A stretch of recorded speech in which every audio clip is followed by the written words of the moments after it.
Hello everyone, hello students. So today I have brought this video about types of data. So this chapter is very important because it contains how many types of data are there that are used in QBASIC. So QBASIC मा डाटाहरु कति टाइपको use हुन्छ त्यो चाहिँ मैले यो च्याप्टरमा लिएर आएको छु. So now mainly there are two types of data that can be used in QBASIC. So QBASIC मा युज हुने डाटा भनेको दुईटा छ. एउटा भनेको स्ट्रिङ र अर्को भनेको न्यूमेरिक. सो मेनली दुई टाइप्स को डाटा छ. एउटा भनेको स्ट्रिङ, अर्को भनेको न्यूमेरिक. अब न्यूमेरिक को पनि टाइपहरु छ. न्यूमेरिक भनेको नम्बर जुन चाहिँ हामीले अर्थमेटिक क्याल्कुलेसनहरु गर्न सक्छौं, तिनीहरु भनेको हाम्रो न्यूमेरिक डाटा भयो. र स्ट्रिङ भनेको चाहिँ जुन चाहिँ डबल कोटेड कमा भित्र हुन्छ. फर एक्जाम्पल मैले नामहरु राख्नु पर्यो, एड्रेसहरु राख्नु पर्यो वा कुनै पनि डाटा जुनमा चाहिँ अल्फाबेट अल्फान्यूमेरिक डाटाहरु राख्नु छ, त्यो केसमा हामी त्यस्तो खालको डाटालाई के भन्छौं त स्ट्रिङ भनेर भन्छौं. र न्यूमेरिक भनेको के हो त?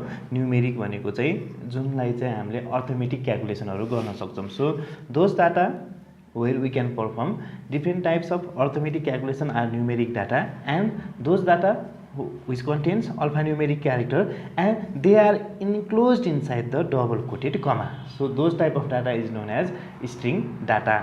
Now numeric data contains like 7, 88, 0.77, minus 92, etc. So numeric data contains 7, 88. So such type of data are numeric data.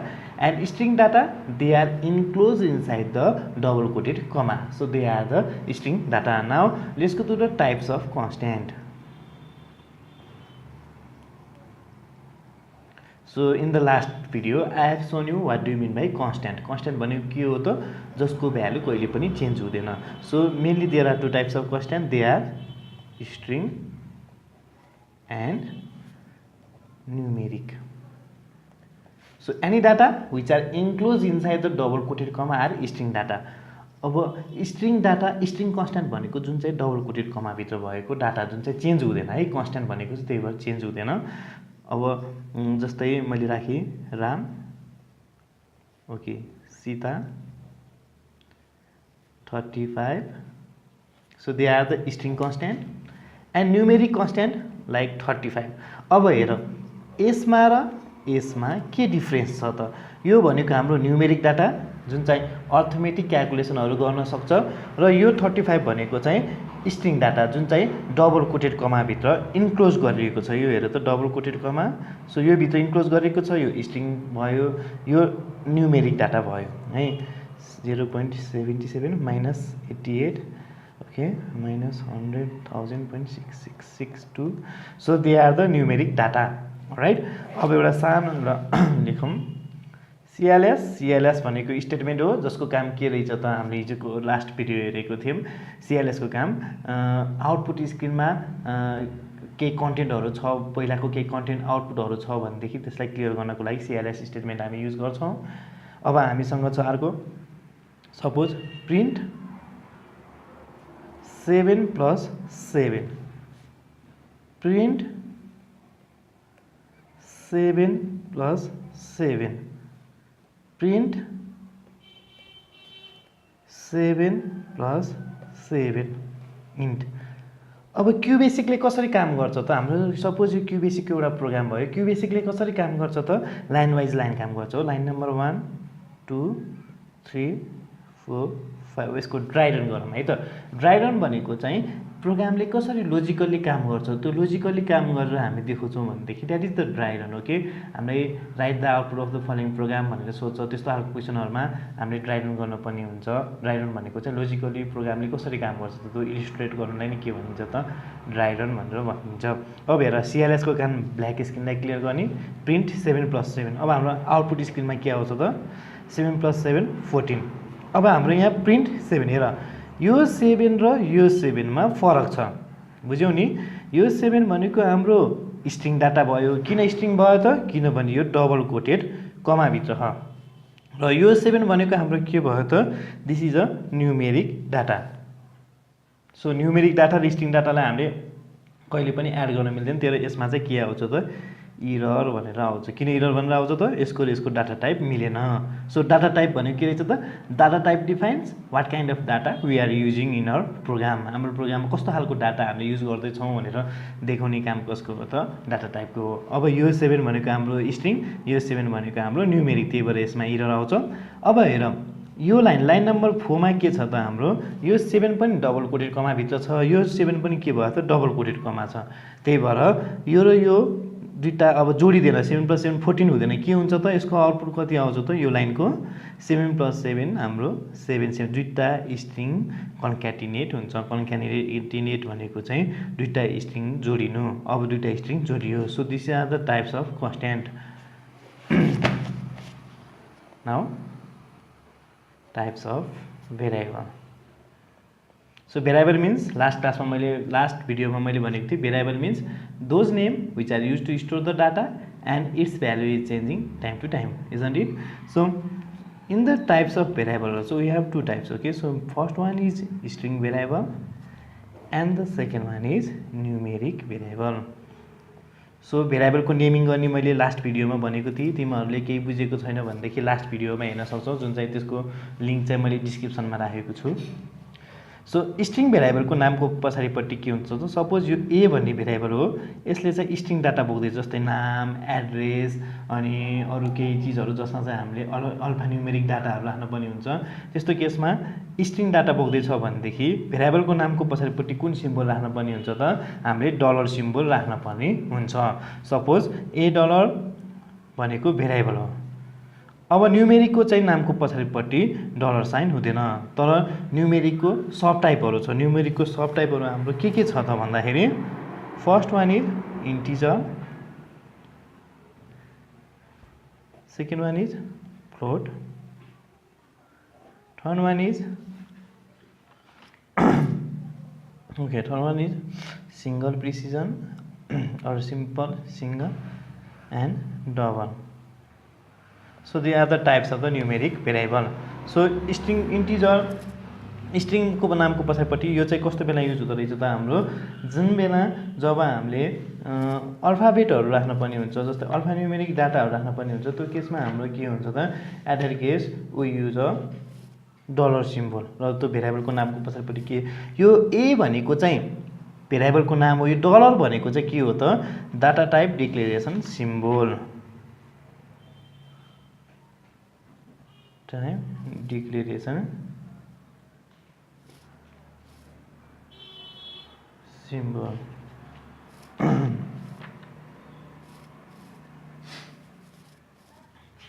All right, so तिमीहरूले यहाँसम्म त बुझिराखेको होला data type declaration symbol.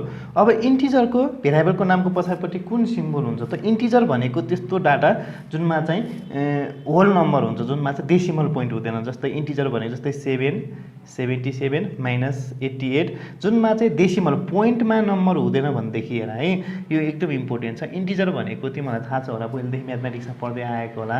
Integer भनेको जसको नामको पछाडिपट्टि के जसको डाटामा चाहिँ जसको न्युमेरिक डाटामा चाहिँ पोइन्ट हुँदैन है। अब यसमा होल नम्बरहरू क्या इन्टिजर भनेको। फ्लोट भनेको चाहिँ त्यस्तो खालको नम्बर हो जुनमा चाहिँ पोइन्टहरू हुन्छ, डेसिमलमा नम्बरहरू राखेको हुन्छ, जस्तै 77.777 ओके, 88.246 ओके।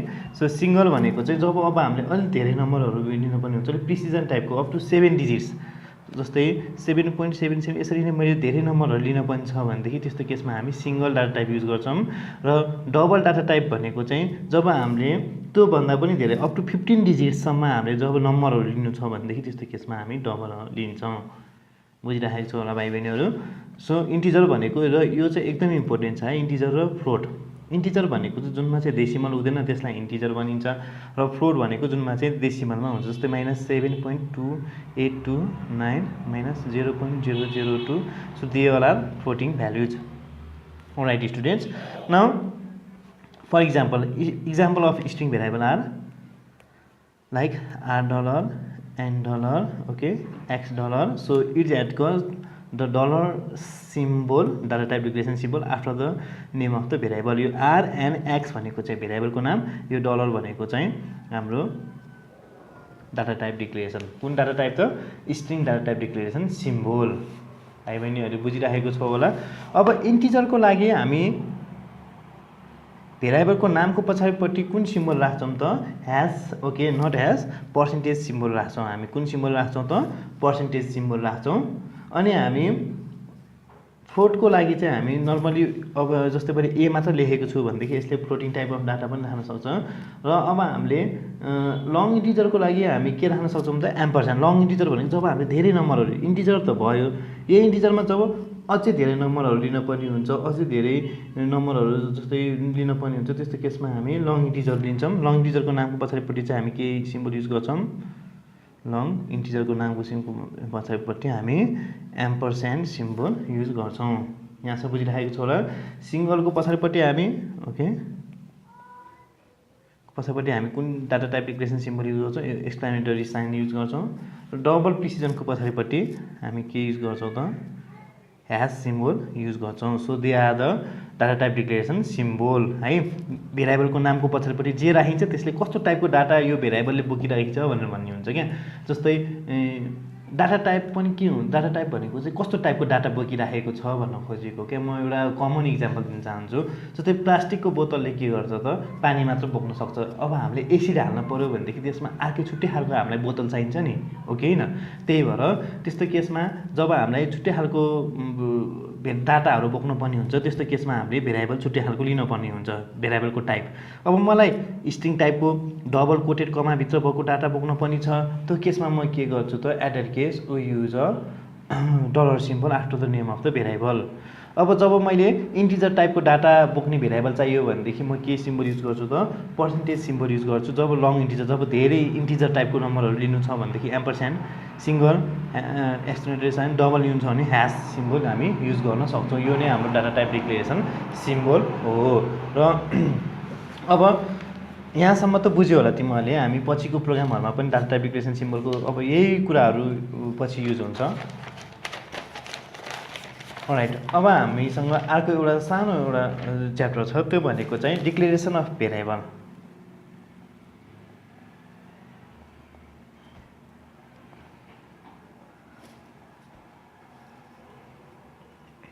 सो भेरिएबललाई कसरी डिक्लेयर गर्ने त है, हामीसँग दुईवटा मेथड छ। फर्स्ट मेथड भनेको चाहिँ इम्प्लिसिट, र सेकेन्ड मेथड भनेको चाहिँ एक्सप्लिसिट। तिमीहरूलाई यो भिडियो लङ लाग्यो होला, तर तिमीहरू यो भिडियो चाहिँ फुर्सदको टाइममा हेर्न सक्छौ, जस्तै शनिबारको दिन वा अरू कुनै टाइममा चाहिँ हेर्न सक्छौ। So in the implicit declaration of variable, the variable is declared when ever it is in use. जहाँ युज भयो तिनै हामीले ठ्याक्कै लाएर भेरिएबल लेख्नुलाई नै के भनिन्छ त इम्प्लिसिट डिक्लेरेसन अफ भेरिएबल। हामीसँग क्युबेसिकमा चाहिँ दुईवटा टाइप छ भेरिएबल डिक्लेयर गर्नको लागि। First one is implicit and the second one is explicit, okay. So in the implicit declaration of variable, the variables are declared whenever it's use. जहाँ use गर्नु छ तिनै हामीले डिक्लेयर गर्छौँ भनेदेखि त्यसलाई हामी इम्प्लिसिट डिक्लेरेसन अफ भेरिएबल भनेर भन्न सक्छौँ। तिमीहरूको 1 मार्क्सको क्वेसनको लागि सोधिन सक्ला, what are the differences between implicit declaration of variable and explicit declaration of variable. Alright students, now in implicit declaration of variables, the variable are declared whenever it is in use, and in explicit अगाडि नै variable हामीले अगाडि नै यो variable मेरो प्रोग्राममा छ है भनेर हामीले डिम स्टेटमेन्ट युज गरेर त्यो भेरिएबललाई डिक्लेयर गर्छौँ, बुकिङ गरेको जस्तो के। जस्तै टिकट हामी बुकिङ गर्छौँ नि सिनेमा हलमा, युज गर्नुभन्दा अगाडि, के अरे भन्नाले फिल्म हेर्न जानुभन्दा अगाडि नै हो, त्यस्तै हो यो पनि।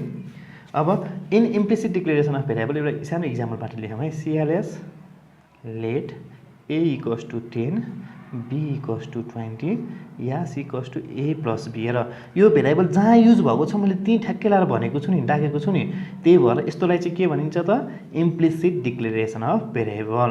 बुझिराखेको छौ होला भन्ने मैले आश गर्छु। बुझेको छैन भने कमेन्ट गर है। सो प्रिन्ट एज, त्यस पछाडि int. So this type of variables, this type of declaration of variable is known as implicit declaration of variable. Now in explicit declaration of variable, okay. Now in explicit declaration of variable, when the variables are declared before its use गर्नुभन्दा अगाडि नै हामीले भेरिएबललाई use गर्छ, define गर्छौँ भनेदेखि त्यो नै हाम्रो के हो त एक्सप्लिसिट डिक्लेरेसन अफ भेरिएबल। यो पनि एउटा सानो इक्जाम्पल हेर्नुमा त CLS dim dim and percentage M dollar so N पर्सेन्टेजले कस्तो टाइपको डाटा मात्र बोक्ने भयो त अब एन भन्ने भेरिएबलले इन्टिजर टाइपको मात्र डाटा बोक्ने भयो र एम भन्ने भेरिएबलले स्ट्रिङ टाइपको मात्र डाटा बोक्ने भयो फर इक्जाम्पल यो okay now n percentage equals to 0.77 अब यसले यो डाटा एक्सेप्ट गर्दैन किन गर्दैन त किनभने मैले डिम भन्ने स्टेटमेन्टले युज गरेर अगाडि नै हाम्रो इन्टरप्रेटरलाई भनेको छु कि एन भन्ने भेरिएबलले इन्टिजर मात्र डाटा बोक्छ है भनेर भनेको छु are you understanding me so this n will only carry integer type of data and this m will only carry string type of data. String type of data means which are enclosed inside the double quoted comma. Okay, suppose I am using dim n as string. Now this is very important. Okay, so most of you will be confused in this n will carry string data, but how? यो string भनेको नि keyword हो यसले के गर्छ त n भन्ने भेरिएबललाई as a string dim भन्ने स्टेटमेन्टले चाहिँ के गर्छ त एक्सप्लिसिट डिक्लेयर गर्नको लागि हेल्प गर्छ डिम भनेको त्यस्तो स्टेटमेन्ट हो जसले चाहिँ कुनै पनि भेरिएबल वा फंक्सनहरुलाई चाहिँ एक्सप्लिसिट डिक्लेयर गर्ने काम गर्छ ओके सो एन भन्नेले अब के हो सपोज एन इक्वल्स टु मैले राजु भनेर लेखी भनेदेखि अब यो इन्टरप्रेटरले एक्सेप्ट गर्छ किन एक्सेप्ट गर्छ त किनभनेदेखि एन भन्नेले मैले सुरुमै कम्पाइलरलाई भनेको छु कि n will carry string data okay so यसको प्र्याक्टिकल एउटा सानो भिडियो पनि छ सो नेक्स्ट भिडियो हेर तिमीहरू यसको प्र्याक्टिकल छ thank you students for seeing this video for next video our next video will continue about operators okay